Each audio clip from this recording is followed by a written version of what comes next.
أنس بن مالك ستيسنق رضي الله عنه الله رئيس خلصا بخاري مسلم دالنج حديث أن رجلا سأل النبي صلى الله عليه وسلم عن الساعة. سنقونك جو بامريك هاترق ديلير سلام مارشال خلصا متى الساعة قيمة متدتي آل ديل إلشنو إلر عليه الصلاة والسلام وماذا أعددت لها كوكيش دنا أتدين آل لا شيء إلر أتقونك جو هم تكيش دنشا إلا أني أحب الله ورسوله صلى الله عليه وسلم دلاح الله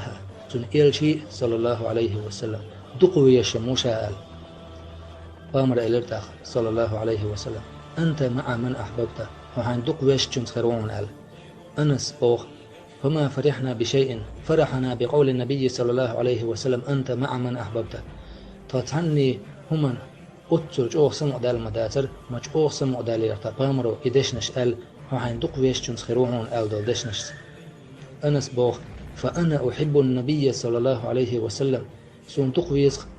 ديل بامر الله إلش دقويشين عليه الصلاة والسلام وأبا بكر وعمر أبو بكر عمر دقويشين وأرجو أن أكون معهم بحبي إياهم شين إشدق بيزر بعندوش صدق دوغ شوق صلوق شوق ستارسي خل وإن لم أعمل بمثل أعمالهم سارسا عملش أستيناها. خيج رواية عدينق أن رجلا سأل النبي صلى الله عليه وسلم متى ساعة يا رسول الله تتقونخ شو هاترق إمت مسدتي هاي الله هن إلشال ليل إلشنو إلرداق عليه الصلاة والسلام ما أعددت لها كوكيشنا عصدين آل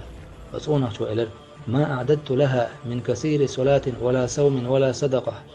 أستكيش نق عصدين دق لا مش سدنشا دق مار هنش سقابشا دق زكش سدلشا ولكني أحب الله ورسوله دلح الله تن إلشي